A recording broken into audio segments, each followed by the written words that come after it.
Coleman to Lyles to Hall to Bracey. And they got to stick around, and it looked pretty good. 37-87. They won their heat. France won the other heat, 38-09. So this confirms everything we thought. They get around, they'll be fine. I thought it was interesting. Lyles comes back the next day from the 200 and jumps right in. This makes me think they're just going to run the same squad, which would mean Bromell is not in. It also makes me think if Fred Curley was in, who would have not been in because the team looked pretty dang good. Eli Hall was pretty nice on that curve.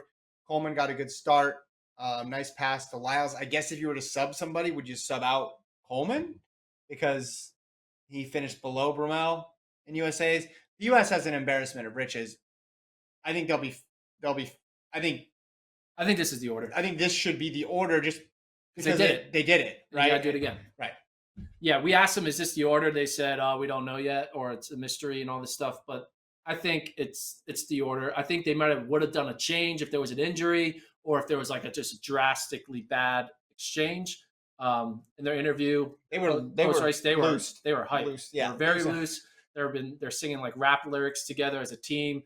Clearly, they're bonded. They know that USA has a reputation at these types of in the 4x1 to not get it done, and I think the way they are overcoming that pressure, is kind of like ignoring it and just having fun and not getting serious about it and not being like, all right, we got to get it right. We can't scoot us up, because I think if you do that, if you overthink it, then that's when trouble comes. But I think what their approach is to not overthink it, embrace that they're talented, embrace that they swept the 100, embrace that Noah Lyles is the American record holder, embrace that Eli Hall has done great things for the Houston 4x1, I think he's the American record holder in the indoor 200. Mm-hmm. So he runs a bend. He's great at running the bend. So I think all that combined is they just are honing that confidence, which I think is good. And there's no team leg for leg that can even match them. No, it's all about. They swept the 100, and they're going to end up running and the 200 guys.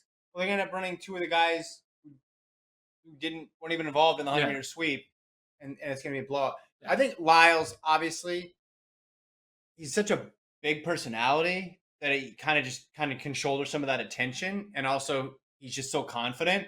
He's the opposite of tight in these scenarios. Yeah. He's the type of guy I think you would want on your team, because you just kind of feel self-assured that he's going to keep things loose. I think that's what you need to do to get the stick around. I think the mistakes get made, number one, lack of practice, obviously, but you can't really do anything about that now.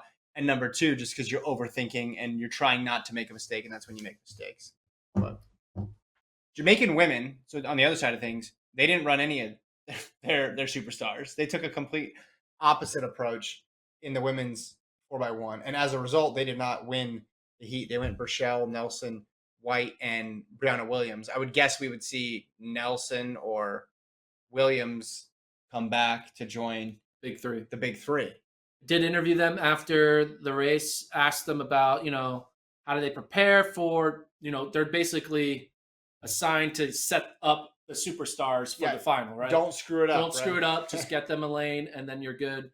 And I asked them if, do you feel like you are the next generation for Jamaican sprinting? Because, Shelly-Ann's 35, Sharika and Elaine Thompson-Raw in their upper 20s. Yeah. Eventually, there's going to be new young blood come in.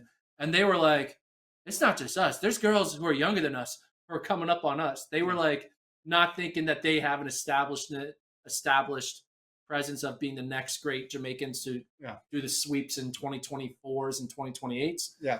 They were thinking no, there's even younger Jamaicans out there who are going to come in hot. So I thought that was interesting. The U.S. women, they were confident. They had one little bad exchange between Prandini and Tanisha Terry. Prandini had to use two hands to get it in. Smart. Use two hands.